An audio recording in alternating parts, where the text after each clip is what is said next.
I'm gonna invite you to my wedding with George. I'll make sure to show off our happiness to you. After a long marriage, George suddenly told me he wanted a divorce. I was confused, of course, I objected, but George was adamant. It seems like Kimberly wants to steal my husband and rub despair in my face. She told me with a smug tone filled with malice. Hit with the unbelievable news that my ex-best friend and ex-husband were marrying, I froze, flooded with all sorts of emotions. I'll go instead of Mom. I'll show him hell. To cheer me up, the children told me that they were going to the wedding on their own. My name is Susan Miller. I'm a 50-year-old housewife, and it'll be almost 30 years since I got married. I met George at the same company where I started working right after I graduated high school. George, 5 years older than me, was already highly valued by the company. Despite his youth, he was trusted by the company and was an elite candidate for section chief. I often supported George in my clerical role, and we gradually started to chat. We clicked because we were both serious and had similar interests, and it wasn't long before we got married. Then, as it wasn't unusual for women to leave their jobs after marriage at that time, and with George's encouragement, I became a housewife. Since then, I dedicated myself to making sure our family had a comfortable home life. I kept our house spick and span, studied to make delicious and nutritious meals, and strived to keep everyone healthy and happy. We had 2 kids, and as George and I raised them, our bond seemed to deepen. After some truly hectic parenting, our kids grew up to be wonderful people. Our daughter, Meg, landed a job in sales at a large corporation, and there's even talk of her going on business trips abroad. She speaks English, German, and French, which makes her a reassuring choice for international work. She's eager and loves to learn, so she seems happy at her job. Our son, Oliver, is a college student aiming to become a surgeon, and right now, he's studying hard for his medical board exams. He's also working out to build up his strength, which has made him quite robust, very reassuring. I was happy spending my days with a trusted husband and kind and honest children. But one day, 2 years ago, George suddenly brought up divorce. I was looking forward to planning our retirement together once the kids were independent, so the sudden proposal caught me completely off guard. Divorce? What's going on, all of a sudden? George isn't much of a talker, and he's not one for jokes. So I knew that his wish for a divorce was genuine. We had our fights over the years, but we always made up.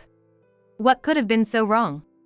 I wanted to spend the rest of my life with George, so I asked him, confusedly, for a reason. It doesn't matter why. I just want a divorce. But no matter how much I asked, George refused to give me a reason for the divorce, insisting on it uncompromisingly. Reluctant to divorce without a clear reason, we had countless discussions. George remained stubborn no matter how many times I asked him about this, so the kids and I had a family meeting together. Even then, George didn't give a clear reason. I'm tired of being married to you. Irreconcilable differences or something should suffice. With George talking so flippantly, I couldn't understand what my husband was thinking anymore. He had always been a serious man, taking care of his family despite his busy job.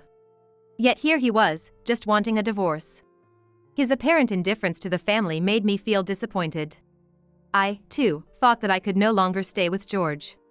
The kids seemed just as stunned by their father's sudden change.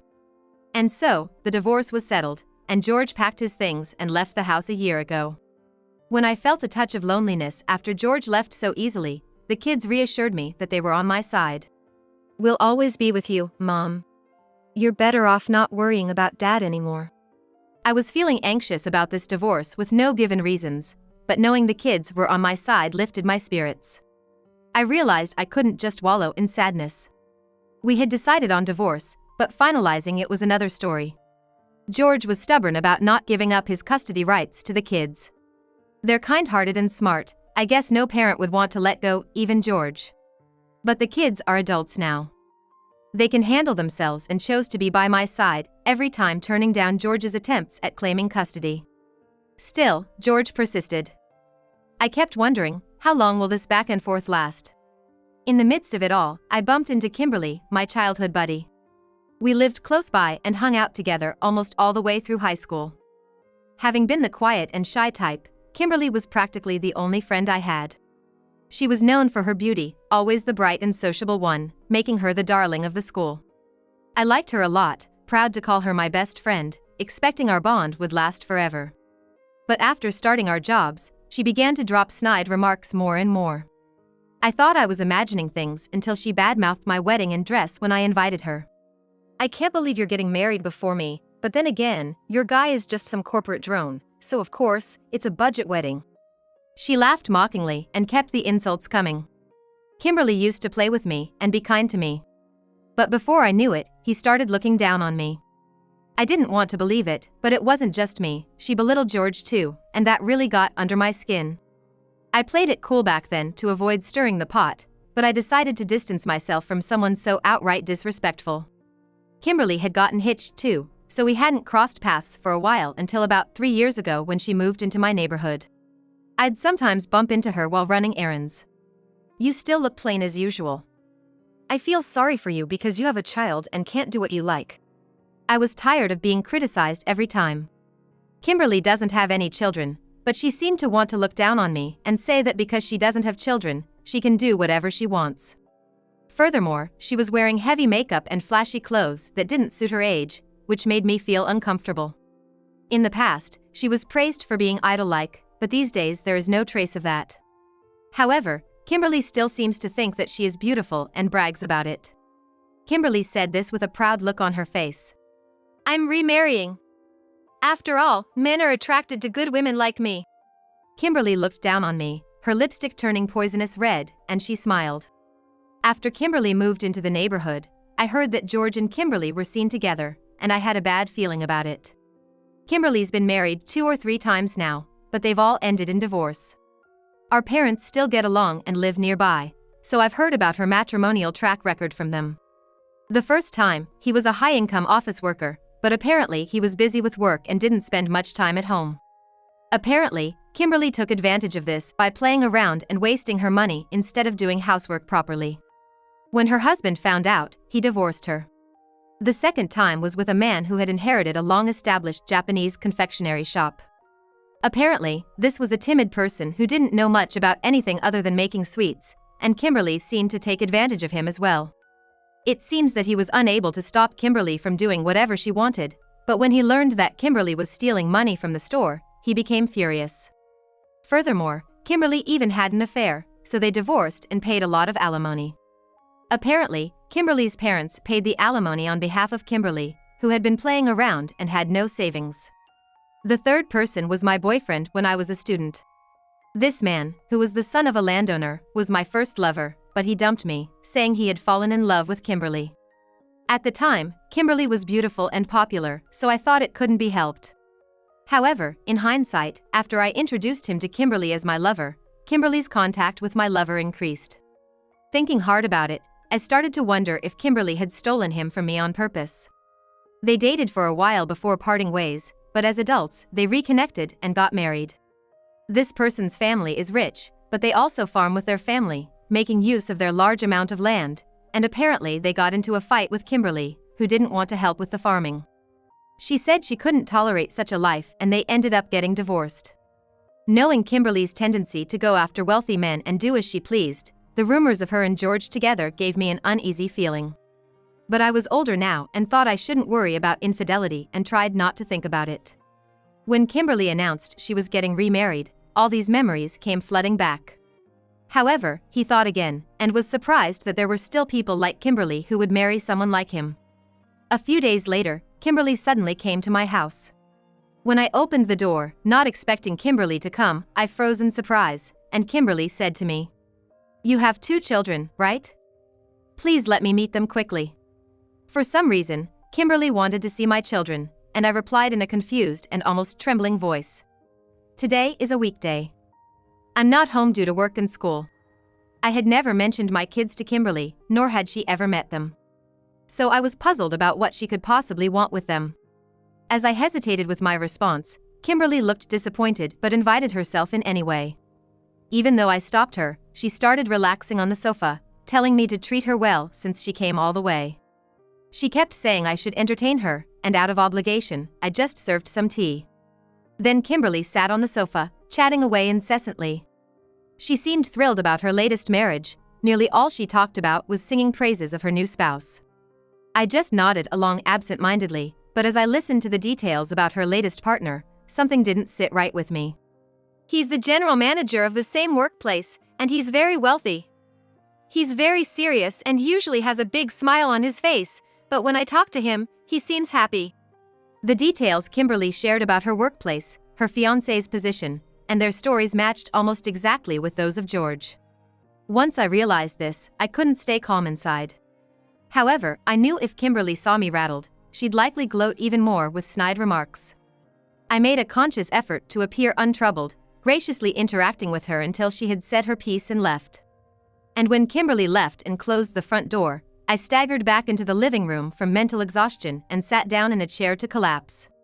The sudden visit and the suspicion that George might be Kimberly's new husband filled me with all sorts of emotions, and I took a deep breath to calm myself down. Apart from some communication about custody matters coming through the kids' smartphones, my life carried on as usual until one day. Meg came home from work looking ashen and tense, holding a piece of mail in her hands. "What happened?" I asked, surprised at the unusual expression on Meg's face, who doesn't usually get upset. "Mom, I received something like this, and the contents are..." What she showed me was an invitation to a wedding. Written on the invitation was something unbelievable. It said that George and Kimberly were getting married. Meg seemed shocked. She hadn't expected our divorced father to remarry so soon.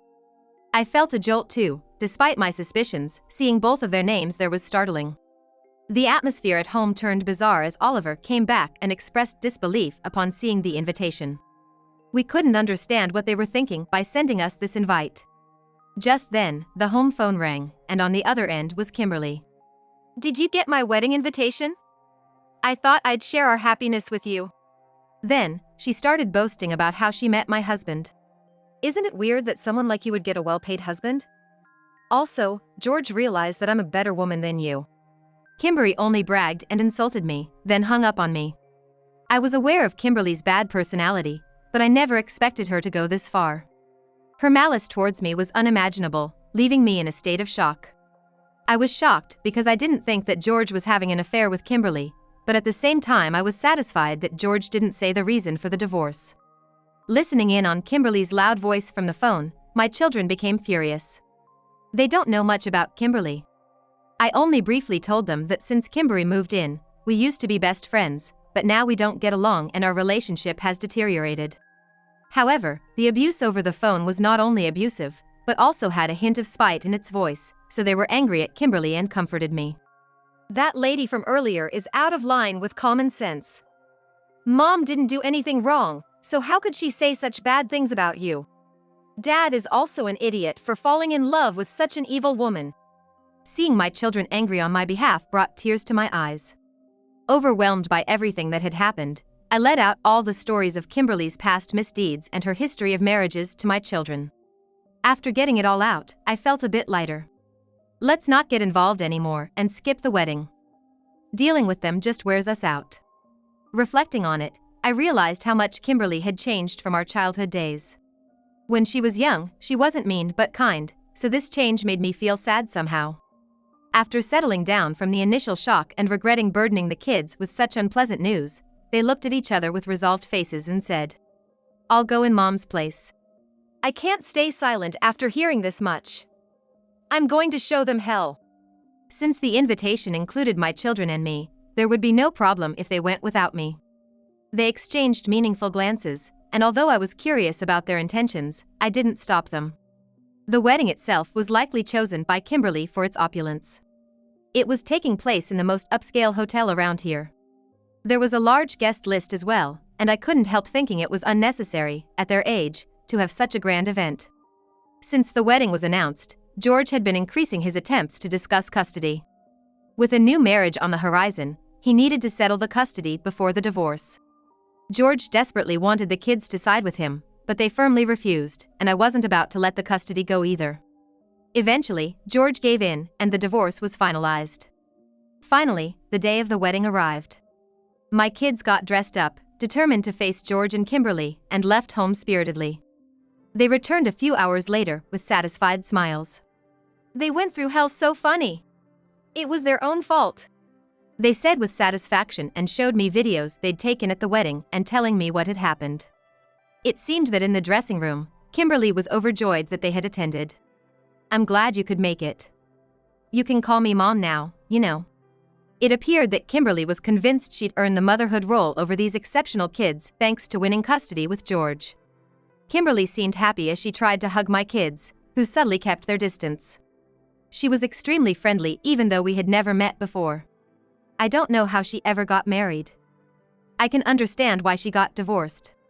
They said as if they were taken aback by Kimberly's attitude. Kimberly had been married but had no children, and it seemed her fear of not being able to have any as she aged had sent her into a panic. Furthermore, since my kids were both accomplished, she was especially happy, thinking of them as her own. In stark contrast to Kimberly, George appeared to be in a very sour mood. His face was stern, he was even less talkative than usual and seemed quite cold. They made only brief greetings before quickly leaving the room. At the ceremony and reception, Kimberly made an entrance in an off-the-shoulder princess line dress. Even in the video, the dress was clearly too flamboyant and didn't suit her, confusing some of the guests.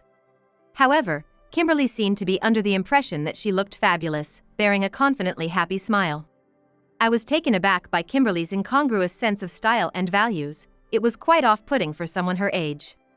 Although there were many guests at the reception, including people from George's company, the atmosphere wasn't particularly celebratory. It seemed more complicated than cheerful. Only Kimberly seemed out of place, happily bustling about. Regardless, the wedding proceeded, and Kimberly stepped out at one point for a dress change. That's when my children decided to take action. First, Oliver went up on stage. With George looking puzzled and the crowd becoming uneasy, Oliver spoke out boldly. "Congrats on your wedding, Dad. I wasn't expecting such a lavish ceremony. Really impressive of you to pull it off." The crowd, initially puzzled, warmed up when my son congratulated his father. But the mood quickly froze over. The reason was that Oliver exposed how George had an affair with Kimberly, leading to sudden divorce announcements, and he revealed Kimberly's past misadventures. George stood up in shock, lending credibility to Oliver's words, and the crowd started murmuring even louder, unconcerned with the reactions around him. Oliver continued. He began explaining how Kimberly seduced George into the affair that led to their divorce. She had entered George's workplace as a part-timer, lied about still being close friends with me, and gained George's trust. Then she lied and told George that I was saying bad things about him. She said she showed me that I was bad-mouthing George and complaining about him on social media, but I don't use social media. Kimberly had created a fake account, posted derogatory comments about George to stir his suspicion, and eroded the trust he had in me. She also took advantage of a vulnerable George with her advances, successfully luring him away as part of her vindictive satisfaction. What targeted George was harassment against me.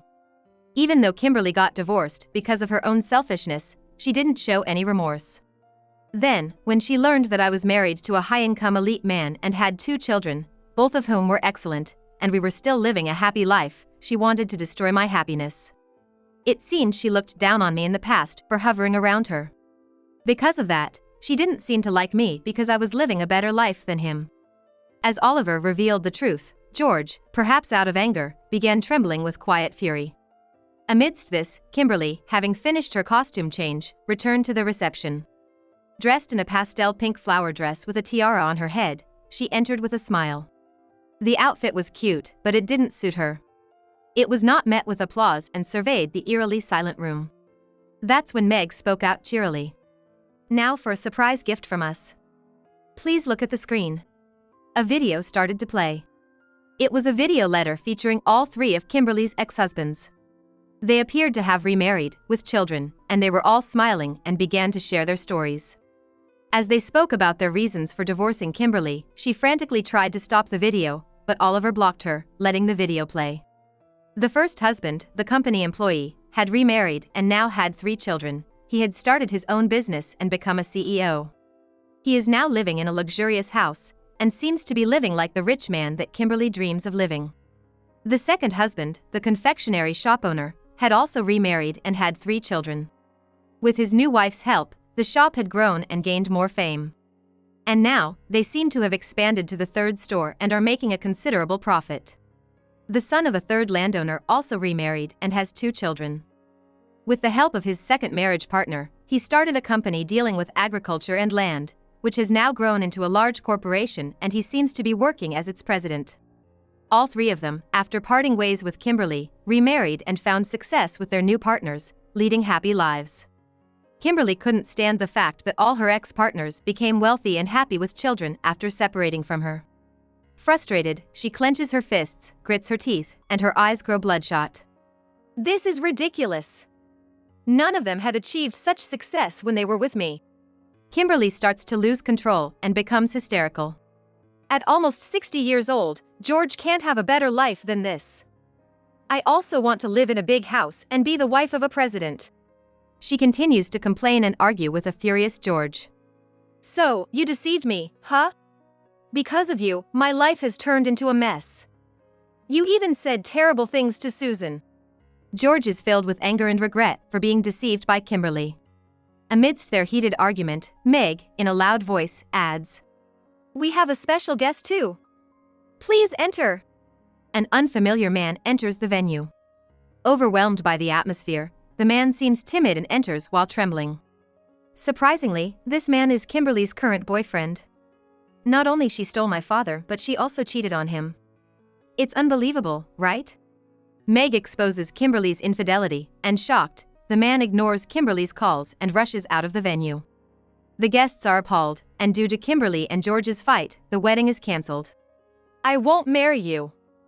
I'll sue you for the wedding expenses and compensation. I can't pay such a huge amount. Don't abandon me. George demands compensation from Kimberly, and with no money, Kimberly clings to George. Witnessing the scene, the children decide to leave, but George, struggling to free himself from Kimberly's grasp, tells me that he wants to apologize. I accused you without reason and said terrible things. It's not enough to apologize, but at least I want to apologize to Susan. With a face filled with regret, George desperately expresses his feelings. Seeing their father in such a state, the children also have their own thoughts. Right now, Dad is outside. If Mom is okay with it, could we meet him? If you don't want to, we can send him away. You don't have to force yourself. Concerned about me and worried about their father, the children express their thoughts, and I decide to meet their father after giving it some thought. Based on the content of the video and the information from the children, it seems that George is reflecting on his actions, so I thought I would at least listen to his apology. When I go outside, I see George in tattered clothes due to Kimberly clinging on to him. He looked relieved when I showed up and bowed his head. I'm really sorry. I couldn't believe you. You supported me all this time, and I hurt you. I'm sorry. George apologized, his voice choked with tears. As George seemed genuinely remorseful and considering the fact that he was also a victim, I accepted his apology. Upon accepting the apology, George made a suggestion. Is it possible to regain the lost trust? I won't doubt you anymore. Can we be together again? George asked, but I had no intention of remarriage with him. I was still shocked, and my affection for George had faded since he asked for a divorce. I will accept your apology, but I won't remarry you. No matter how remorseful you are, I can't trust you anymore. Saying that, I declined his proposal and walked into the house.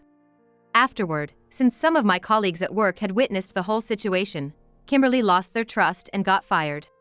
It was only natural since she had been having an affair within the company. After losing her job, Kimberly is apparently working part-time at another place to repay the compensation money. However, due to her lack of skill and being hysterical, she is being avoided by people. She tried to get people to help her by pretending to be someone she was not, but they told her she was disgusting, and she became even more disliked by people. Kimberly, who believed she was beautiful even in her 50s, finally began to see reality. As for George, he was initially up for a promotion, but it was cancelled, and he ended up getting demoted. However, he is still paying child support until Oliver graduates despite his reduced income. Although I feel sorry for George, thinking that none of this would have happened if it weren't for Kimberly, I can't help but hope he won't be deceived again in the future. As for myself, I am living peacefully with my children.